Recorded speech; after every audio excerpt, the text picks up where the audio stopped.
झारखंड में नीतियां झारखंडियों के लिए नहीं बनेगी, जब झारखंड में नौकरी झारखंडियों के लिए नहीं आरक्षित होगी, तब तक ये संभव नहीं हो पाएगा।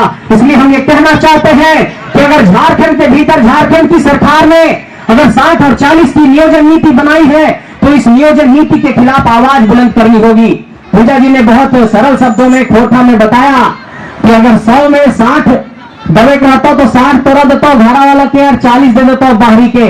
इसका मतलब यह है कि अगर किसी घर में बंटवारा होता है तो आप गौर करते होंगे कि जो जिसका हक होता है उसको मिलता है।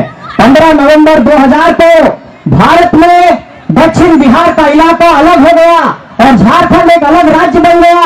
तो झारखंड में झारखंडी कौन होगा, इसकी परिभाषा खतियान से तय होगी। इसकी परिभाषा इस बात से तय नहीं होगी कि कौन एक कट्ठा जमीन लेकर के यहाँ पर एस्बेस्टस डाल के घर बनाया है। कई लोग ये कहते हैं कि अरे ये सिल्ली से निकलकर, बरही से निकलकर, धनबाद से निकलकर, कोयलांचल से निकलकर, कोल्हान से निकलकर, तोपचाची से निकलकर, गिरिडीह की गलियों से निकलकर ये लड़के नेता बनने निकल गए हैं और झारखंड और बिहार और झारखंडी और बाहरी करते हैं। हम उन सबको ये जवाब देना चाहते हैं मेरे साथियों। कई यहाँ पर बड़े बुजुर्ग हैं, सामाजिक राजनीतिक कार्यकर्ता भी होंगे, मीडिया के साथी भी होंगे, और रिकॉर्ड ये बात कह रहा हूँ, मेरी इस बात करते हुए कहीं प्रसारित करिए, मुझे कोई दिक्कत नहीं है। मैं ये कहना चाहता हूँ कि अगर देश के तमाम राज्यों में अगर स्थानीय नीति है, देश के तमाम राज्यों में वहां के स्थानीय लोगों के लिए नौकरी आरक्षित है, तो झारखंड की नौकरी भी झारखंडियों के लिए आरक्षित होनी चाहिए। और ये कोई नफरत फैलाने की बात नहीं है, ये हक मांगने की बात है। और हम अपना हक तब तक लेकर के रहेंगे जब तक झारखंडियों को पूरे तरीके से अधिकार नहीं मिल जाता है। मैं ये कहना चाहता हूँ दीदी लोग, आप लोगों से, आप लोग शायद कुछ लोग जेएसएलपीएस से जुड़े होंगे।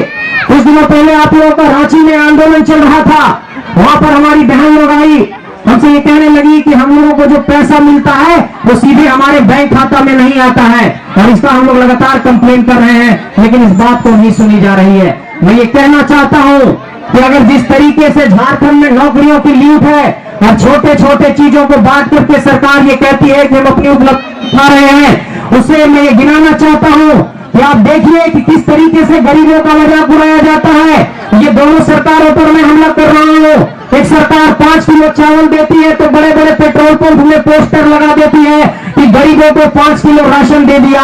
मैं उन लोगों से ये सवाल करना चाहता हूँ कि इस देश में जन वितरण प्रणाली की व्यवस्था 2014 के बाद नहीं है। इस देश में जन वितरण प्रणाली की व्यवस्था वर्षों से है।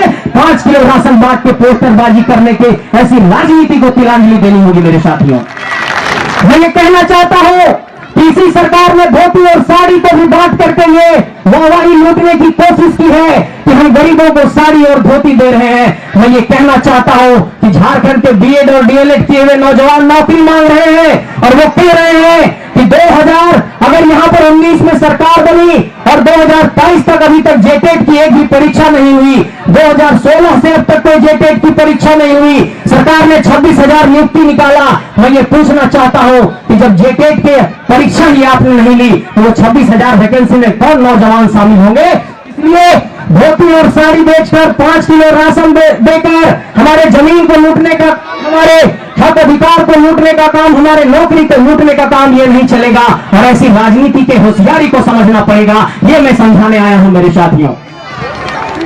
मैं आप सबसे कहना चाहता हूं कि झारखंड के भीतर एक बहुत बड़ी एक तरीके से आप कह सकते हैं कि एक चालाकी चल रही है और यहाँ के जो नेता हैं, यहाँ के जो अफसर हैं, झारखंड को सिर्फ लूटने के लिए एक सिंडिकेट बनाए हुए हैं, एक यहाँ पर गठजोड़ बना हुआ है। आप गौर करिए, मैं आप सिल्ली वासियों आप सबसे कहना चाहता हूँ तो आपने सुना होगा कि एक बहुत बड़े आईएएस हुए छवि रंजन, जो जमीन के घोटाले में अभी जेल में बंद है। एक बहुत बड़ी आईएएस हुई पूजा सिंघल, वो भी भ्रष्टाचार के मामले में जेल में बंद है। उसके बाद आपने सुना होगा एक इंजीनियर के घर में करोड़ों करोड़ निकला था, वो आदमी फ्रांस से पानी ला करके पीता था और अपना कोई विदेश से पेरिस से मंगाकर शर्ट पहनता था। ऐसे लोगों को पहचानना होगा। यहाँ सिर्फ नेता भ्रष्ट नहीं है, यहाँ के अफसर भी भ्रष्ट हो गए हैं। इन लोगों को पहचानना सीखे मेरे साथियों। मैं आप सबसे कहना चाहता हूँ कि सिल्ली की धरती पर मैंने ये देखा है कि जो लोग लगातार 1985 को समर्थन देते रहे, 1985 की स्थानीय नीति बनाने वाले सरकार के साथ खड़े रहे, वही लोग आज जब 32 की आवाज बुलंद होने लगी तो कहते हैं कि हम भी 32 के साथ हैं, हम भी 32 के साथ हैं।